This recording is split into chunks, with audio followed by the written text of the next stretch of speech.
principes du royaume de Dieu. Il y a des principes dans le royaume. Alors vous inquiétez pas, bientôt il y aura un écran ici à la place de celui-là qui fonctionnera comme celui-là.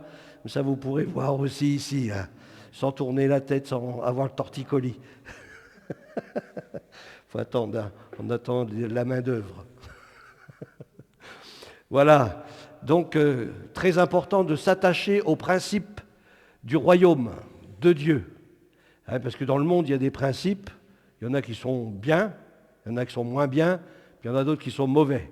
Mais peu importe qu'ils soient bien, moins bien ou mauvais, nous, ce qui nous importe, c'est de nous attacher aux principes du royaume de Dieu. Amen. Dans Acte 2, versets 42 à 43, il nous est dit « Il persévérait dans l'enseignement des apôtres, dans la communion fraternelle, dans la fraction du pain, dans les prières. Il persévérait. Il ne se laissait pas décourager, mais il persévérait. S'il y avait de l'opposition, peu importe, il demeurait ferme. S'il y avait même de la persécution, peu importe, il demeurait ferme. Comme le dirait quelqu'un, il faut savoir ce que tu veux. Hein? Quand on s'engage, il faut savoir ce que tu veux.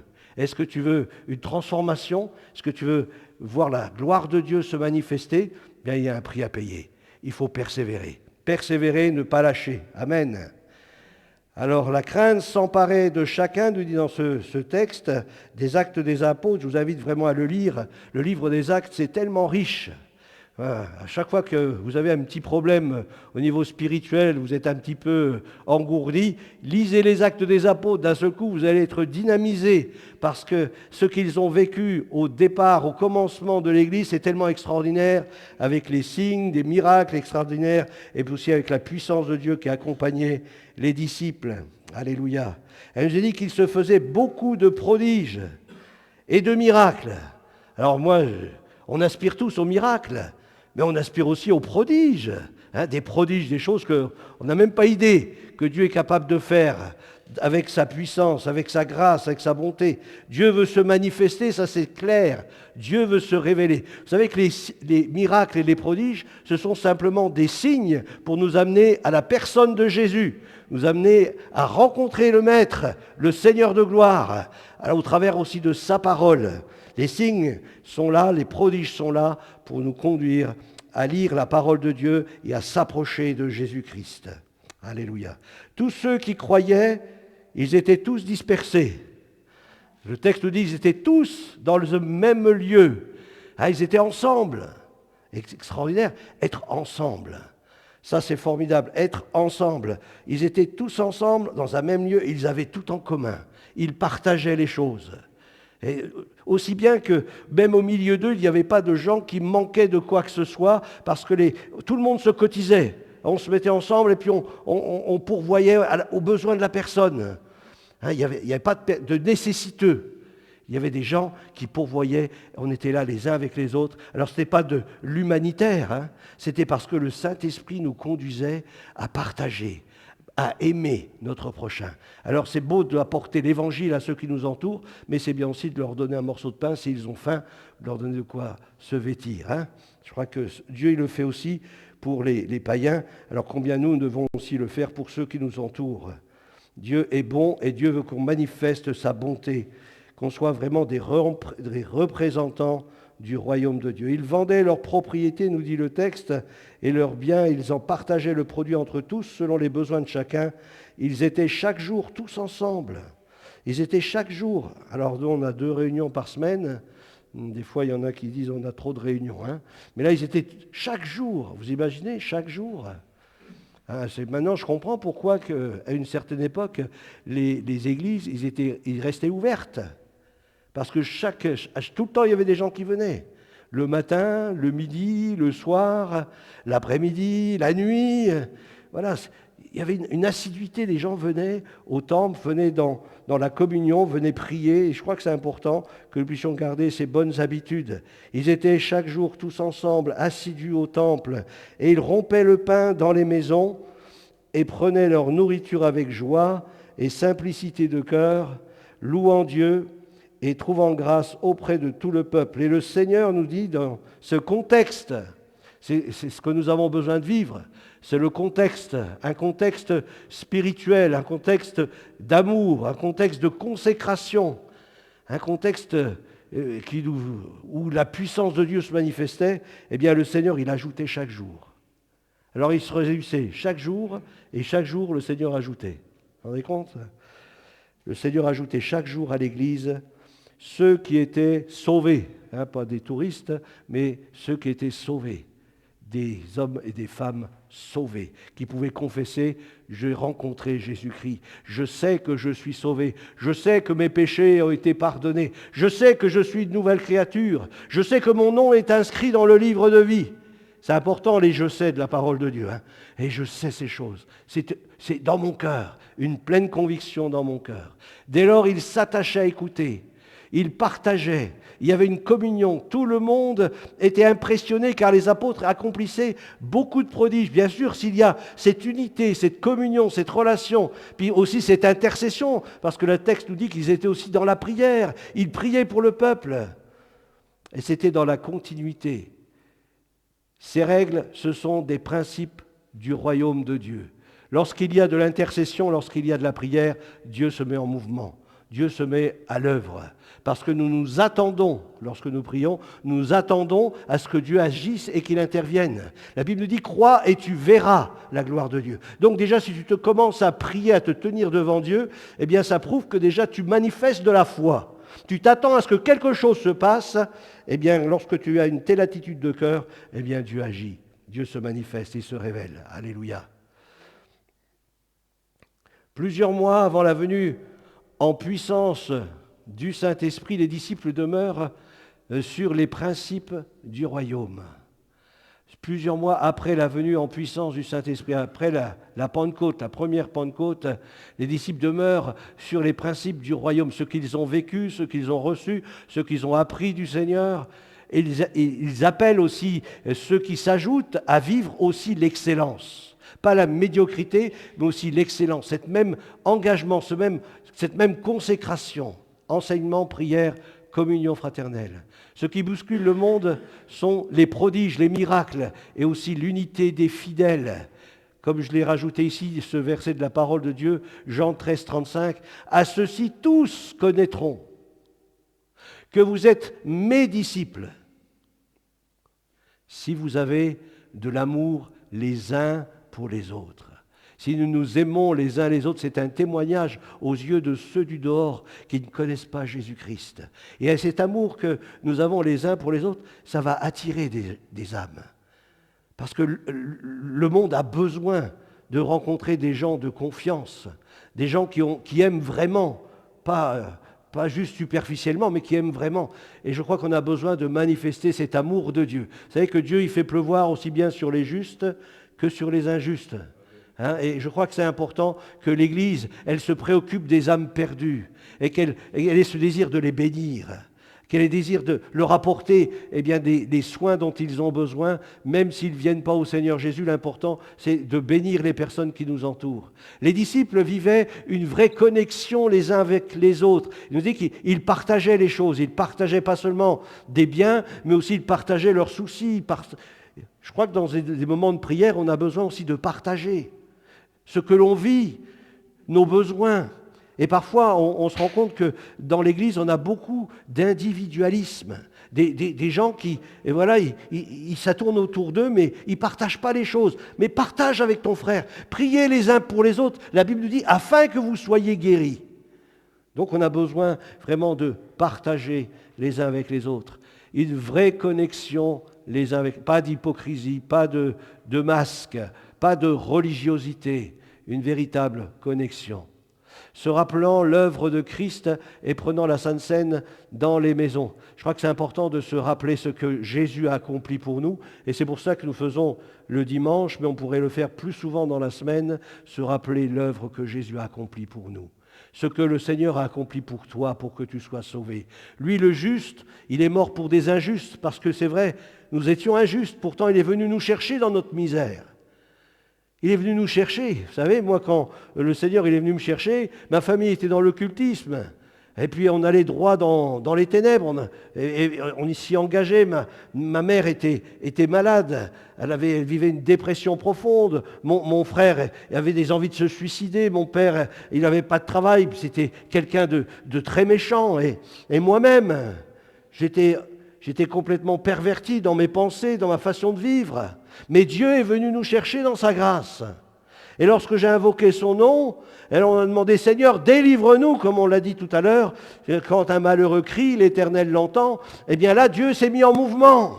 Et quand Dieu s'est mis en mouvement, j'ai dit, si, d'abord je me suis posé la question, si le diable il existe, Dieu doit bien exister quelque part. Parce que vu tout ce que je vois, ce que le diable est capable de faire, j'ai dit, Dieu doit bien exister quelque part. Et lorsqu'on cherche Dieu, eh bien il se laisse trouver par ceux qui le cherchent. Et puis là, quelque chose s'est passé dans notre famille a été touchée par l'Évangile, on est venus au Seigneur tous, et tous nous avons été baptisés, nous avons donné notre vie à Jésus-Christ. C'est important de se souvenir de ce que Jésus a fait pour nous. Et je me souviens encore que lorsque on se réunissait à la maison, il y avait le père, la mère, le frère, le cousin, et il y avait des gens qui venaient, puis on va lire un passage de la Bible, parce que tout le monde partageait un peu ses difficultés, même les gens, des voisins qui venaient, des amis, et puis aussi des membres de la famille qui n'étaient pas chrétiens, mais on partageait les choses, puis au bout d'un moment on disait, on va ouvrir la parole, puis on va prier maintenant. Et on va prier. Alors, on ouvrait la Bible, et vous savez, on n'était pas des chrétiens de longue date, on venait juste de se convertir, on venait juste de donner notre cœur à Dieu. Mais Dieu se servait de nous.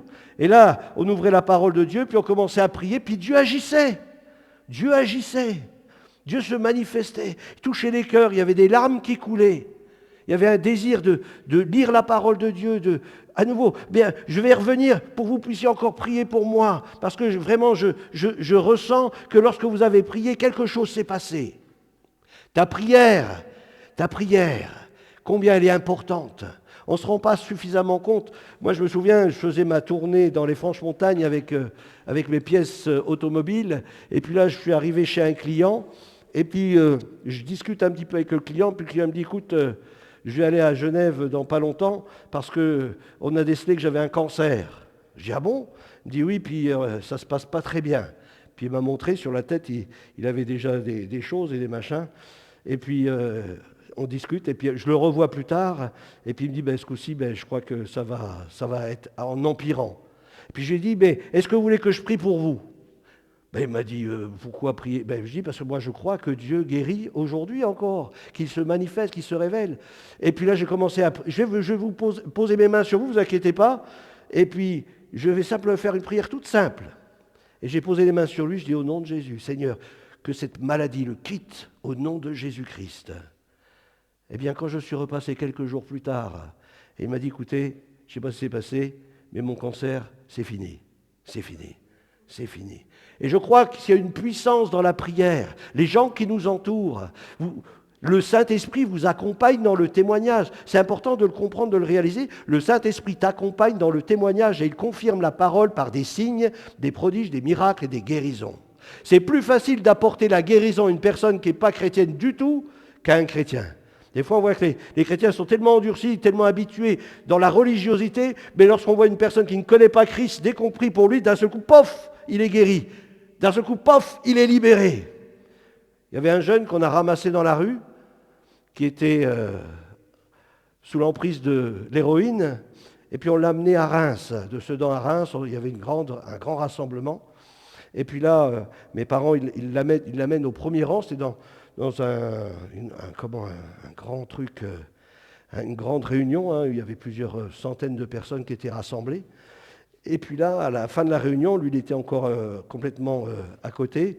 Et puis on invite le pasteur qu'on connaissait, Henri Deville, plus un autre, je crois que ça devait être Serge Renaud, on les a invités à s'approcher, dire « Est-ce que vous pouvez prier pour lui ?»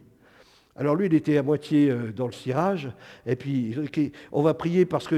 Enfin, il a parlé qu'il avait des problèmes de drogue, etc. Ils ont prié pour lui. Au moment où ils ont prié pour lui, à l'instant même, tous les effets de la drogue ont disparu.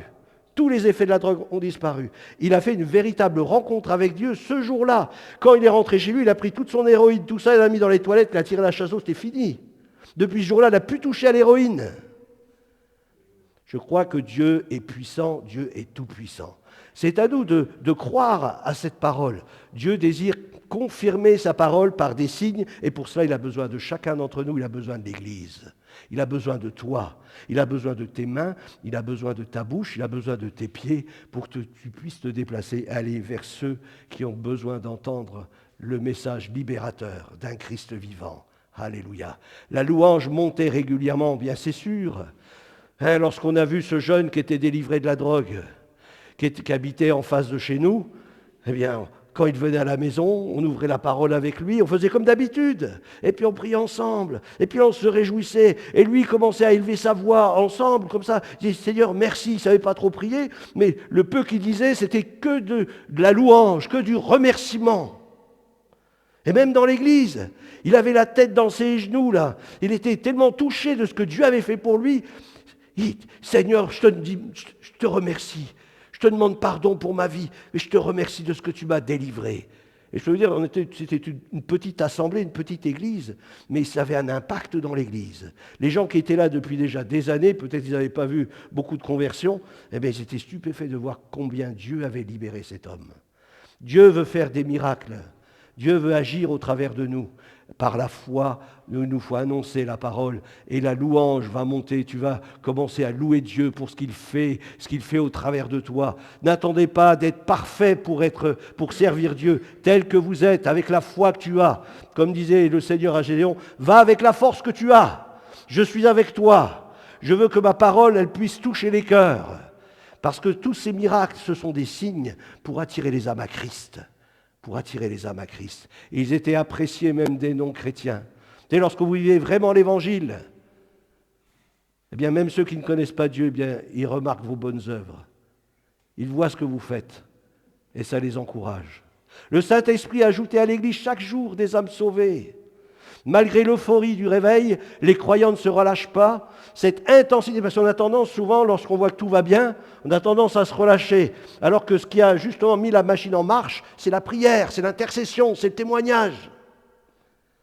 Et souvent on a tendance à, ça y est, Dieu il travaille, hop, on s'assoit, et puis on se relâche. Non, demeure tendu dans la foi, demeure tendu dans la prière, demeure tendu dans l'intercession, demeure tendu dans le témoignage.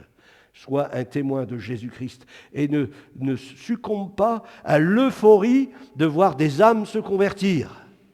Pour moi, tant qu'il y a encore un pécheur sur la terre, il ne faut pas s'arrêter de prêcher l'Évangile. Tant qu'il y a un pécheur impénitent sur la terre, il ne faut pas s'arrêter de prêcher l'Évangile. Alléluia. Même si ça devient trop petite, il ne faut pas s'arrêter de prêcher l'Évangile. On peut faire plusieurs cultes, on peut faire des cultes même à l'extérieur. Tant qu'on peut dire aujourd'hui, ne nous taisons pas, prêchons la parole de Dieu, annonçons le message, prions pour les malades, chassons les démons. C'est à cela que Dieu nous a appelés. Obéissons simplement à ce que Dieu nous demande. Alléluia, c'est tellement simple. Le Saint-Esprit ajoutait, sa présence et l'action du Saint-Esprit dépendent toujours de nous. Lisez bien, hein, sa présence et l'action du Saint-Esprit, ça ne dépend pas de Dieu. Ça ne dépend pas de Dieu. Dieu veut agir comme auparavant. Pendant les temps de réveil, Dieu agit de manière extraordinaire pour dire, oui, mais c'était pour l'Écosse, ou c'était pour l'Irlande, ou c'était pour la Floride, ou c'était pour... Non, Dieu veut aussi agir ici, à l'Île-sur-le-Doubs, avec la même puissance, avec la même gloire. Alléluia. Il n'y a pas de favoritisme avec Dieu. Simplement, ça dépend de nous. Ça ne dépend pas de lui, ça dépend de nous. Alléluia. Sa présence et l'action du Saint-Esprit dépendent toujours de nous. L'onction de l'Esprit déversée sur chaque disciple nous garantit sa présence. Et nous avons besoin de son onction, de rechercher le renouvellement de l'onction du Saint-Esprit dans nos vies, d'entretenir cette vie de l'Esprit en nous, que notre coupe, elle puisse constamment déborder. C'est comme ce que disait David dans ce psaume. Ma coupe déborde. Tu dresses devant moi une table en face de mes adversaires. Oh, les adversaires, ils devaient avoir une sacrée tête. De voir que devant les enfants de Dieu, le diable, il fait une sacrée tête lorsqu'il voit que devant les enfants de Dieu, il y a une table qui est dressée et que les enfants de Dieu, ils ont juste à se servir et à prendre. Alléluia. Ma coupe déborde. Ma coupe déborde, disait David. Et Dieu désire que notre coupe, elle déborde, que chacun, notre coupe puisse déborder. Est-ce qu'aujourd'hui, elle a débordé ta coupe? Alors recherche cette onction du Saint-Esprit. On a besoin de cette onction de l'Esprit dans notre vie. L'onction de l'Esprit déversée sur chaque disciple de Jésus-Christ. Chaque personne née de nouveau, chaque personne qui a désir de servir Dieu, de le glorifier, de l'élever, de le louer, comme on l'a lu tout à l'heure, eh bien nous garantit sa présence. et pas seulement sa présence. Parce que lorsque Dieu est là, Dieu agit. Dieu n'est pas là pour comme ça, tiens, je ne sais pas trop quoi faire, tiens, je vais venir à la salle de l'Île-sur-le-Doubs, je vais m'asseoir sur une chaise et puis voilà, je vais regarder comment ça se passe. Dieu n'est pas là pour rien, il est là pour agir. Il est là pour agir, il est là pour sauver, il est là pour délivrer, il est là pour guérir. Alléluia. Sa présence et ses manifestations extraordinaires. Alléluia.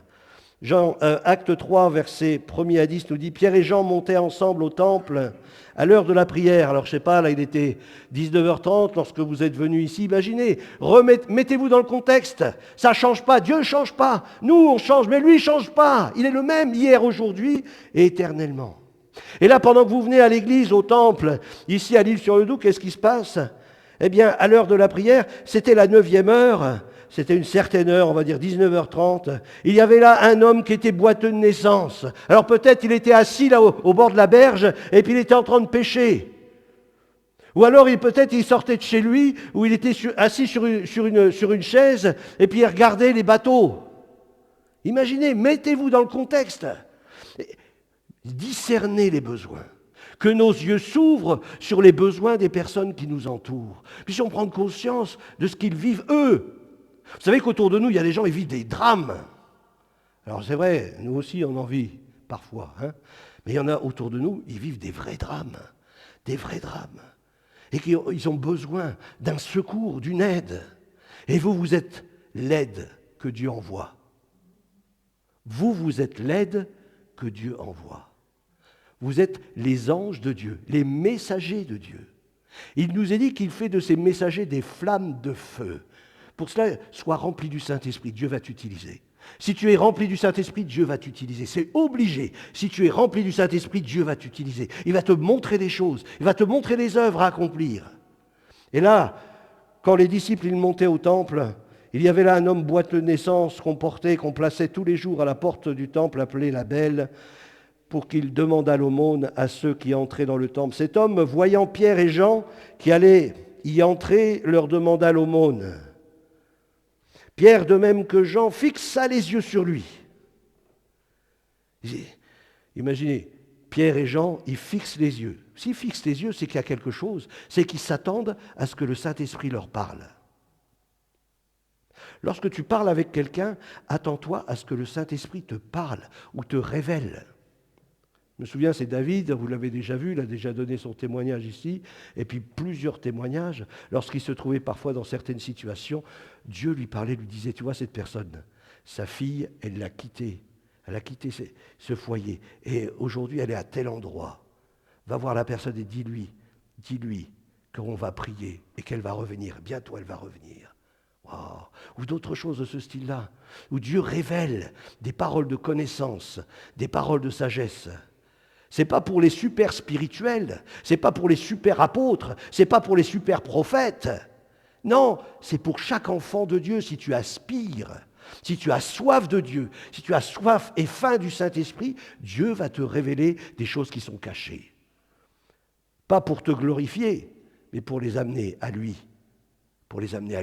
pour qu'il puisse le connaître lui. Alors il fixe les regards sur cet homme qui était là, ici, qui faisait l'aumône. Il lui dit, regarde-nous. Et il les regardait attentivement, s'attendant à recevoir. Ça, c'est important. La personne pour qui j'ai prié, c'est ce client que j'allais livrer, il s'attendait à recevoir, parce que je dis, je vais prier pour vous. Alors il s'est attendu à recevoir, et il a reçu, parce qu'il s'est attendu à recevoir. Donc c'est à vous de disposer le cœur de la personne que vous rencontrez. Est-ce que tu es prêt à recevoir ce que Dieu veut te donner? Comme ça, la personne, elle est prête à recevoir, et au moment où vous allez prier, il y a quelque chose qui va se passer.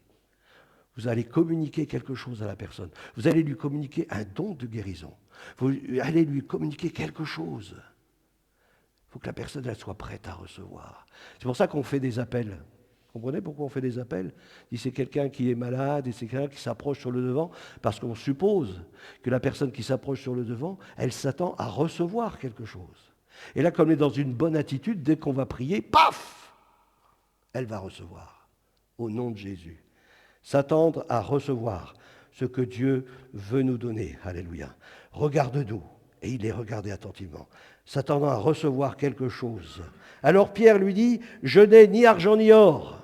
Ah, peut-être que là, ça l'a peut-être un petit peu déçu. Hein. Peut-être que là, il s'est dit, bah alors, on est mal parti. Hein. Mais ce que j'ai, je te le donne. Ce que j'ai, je te le donne. Je te le donne. Parce que je suis fondé sur l'œuvre du tout accompli de Christ à Golgotha. Et j'ai reçu le royaume de Dieu en moi. Ce que j'ai en moi. Une puissance de guérison qui est en moi. Une puissance de vie qui est en moi. Ce que j'ai, je te le donne. Vous savez, la femme à la perte de sang, lorsqu'elle a touché le bord du vêtement de Jésus, Jésus a dit, j'ai senti qu'une force était sortie de moi. Quand vous priez pour les malades, lorsque vous communiquez quelque chose, vous communiquez quelque chose, vous communiquez le royaume de Dieu, la puissance du royaume. Je n'ai ni argent ni or, mais ce que j'ai, je te le donne au nom de Jésus-Christ de Nazareth, et pas au nom d'un autre, mais au nom de Jésus-Christ, de celui qui a accompli sur le bois de la croix, qui est mort à la croix, qui a donné sa vie, mais parce que ce qu'il a fait est réellement valable, c'est parce qu'il est ressuscité d'entre les morts. Il est sorti victorieux du tombeau, et c'est pour ça qu'il peut encore agir aujourd'hui, parce qu'il est réellement ressuscité. Alléluia. Au nom de Jésus de Nazareth, Jésus-Christ de Nazareth, lève-toi et marche, et le prenant par la main droite, il l'a pris par la main et dit, maintenant tu vas te lever mon gars, maintenant c'est bon, tu as reçu, au nom de Jésus, maintenant tu te lèves. Mais personne n'a cru, la personne elle a cru, et parce qu'elle a cru, elle s'est levée, et parce qu'elle s'est levée, elle a fait le geste de se lever, et bien la guérison est venue. Ses pieds, ses chevilles se sont raffermis, il a commencé à marcher, waouh, quel miracle, et je faisais le mendiant pendant des années, et lui avec une seule parole. Au nom de Jésus-Christ de Nazareth, lève-toi et marche, c'était suffisant. C'était suffisant. Il y a des situations, mes frères et sœurs, où vous allez pouvoir régler, non pas vous, mais celui qui agit en vous et qui veut agir au travers de vous, des personnes qui vivent des drames, qui vivent des choses depuis des années, vous, en un instant, tac, vous allez régler le problème par la puissance de Dieu qui agit en vous. Est-ce que vous y croyez, à cette puissance qui agit en vous? Alléluia, la puissance de Dieu qui agit en nous. Prenant par la main droite, il le fit lever au même instant ses pieds. Ses chevilles devinrent fermes. D'un saut, il fut debout. Et il se mit à marcher. Waouh, imaginez le gars.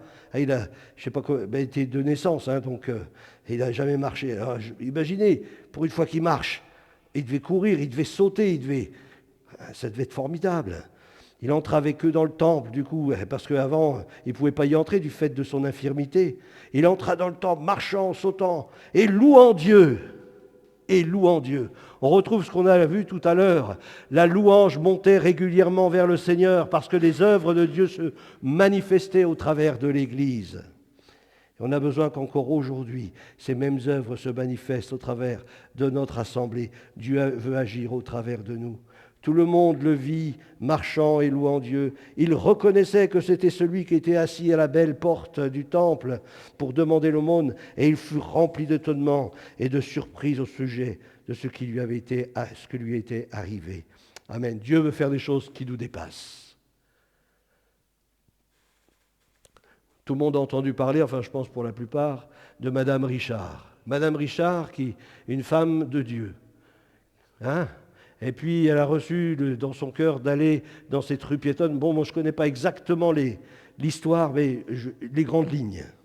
Je vais juste vous dire les grandes lignes, parce que déjà, il est tard, 9h15. Elle était dans une rue piétonne parce que Dieu lui a dit, lève-toi, en pleine nuit, hein, va dans cette rue-là, parce que là, il y a des toxicomanes. Il y a une personne, elle s'appelle un tel, l'autre personne, elle s'appelle un tel, l'autre personne, elle s'appelle un tel.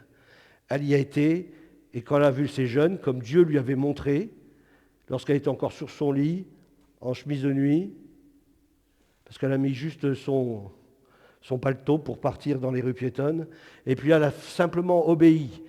Elle y est allée, elle a vu ces jeunes, elle les a appelés par leur nom, les jeunes ont été touchés du fait déjà qu'elle les connaissait par leur nom, et puis elle a commencé à prier pour eux, et puis à les amener à Dieu. Ces jeunes qui étaient là, des toxicos, hein, tous sont devenus des serviteurs de Dieu. Tous sont devenus des prédicateurs de l'Évangile. Et la puissance a continué de se manifester au travers de leur ministère.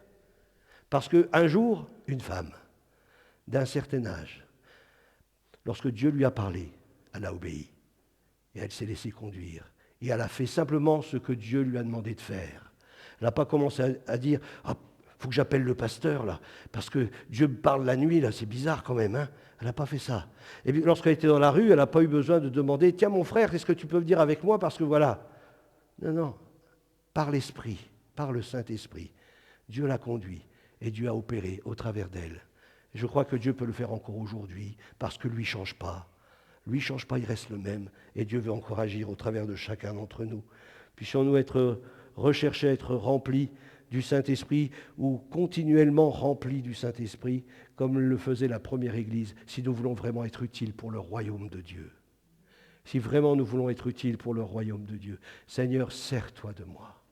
Sers-toi de moi. Amen.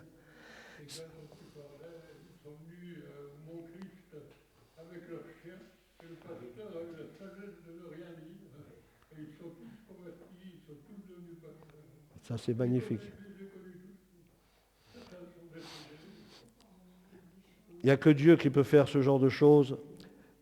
Et il n'y a pas besoin d'être des grands, hein, des Billy Graham ou des Reinhard Bonke. Il suffit simplement d'être des gens qui aiment la présence de Dieu, qui chérissons la présence de Dieu et qui avons une communion avec le Saint-Esprit, une communion véritable avec Dieu. Et là, le Seigneur se sert de nous. Amen. Seigneur, merci pour ta grâce, ta bonté. Seigneur, merci de te servir de nous. Nous sommes tellement pleins de faiblesses, pleins de questionnements. Nous laissons parfois bousculer pour un rien. Et Seigneur, te demandons pardon pour cela. Mais Seigneur, nous voulons, c'est vraiment être utiles à ton œuvre, être ouvriers avec toi, te voir agir au travers de chacun d'entre nous, Seigneur. Chasse-nous dans la moisson, Seigneur, et que des miracles, des prodiges, des guérisons puissent se manifester au travers du témoignage que nous allons rendre d'un Christ vivant, mort pour nos péchés et ressuscité, et agissant encore aujourd'hui. Il est dit, le Seigneur ajoutait chaque jour. C'est toi qui ajoutes. C'est toi qui touches les cœurs, c'est toi qui agis au travers de nous, qui confirme, Seigneur, ta parole. Et nous voulons te dire merci pour les œuvres que tu vas nous donner de voir encore, parce que tu n'en as pas fini avec nous. Que ton nom soit béni, que ta grâce, ta paix repose sur l'Assemblée. Merci de nous bénir encore dans notre retour et encore pendant cette nuit de repos. Que ta parole puisse être repassée dans notre cœur et que nous puissions saisir par la foi tes promesses et les vivre pleinement. Au nom de Jésus-Christ. Amen. Amen. Gloire à Dieu. Voilà, alors dimanche, c'est Fabienne qui sera là normalement. Alors Fabienne, c'est l'évangéliste. Alors il va vous prêcher l'évangile. Alors attendez-vous à ce que Dieu agisse au travers des ministères que Dieu donne à l'Église. Amen. Allez.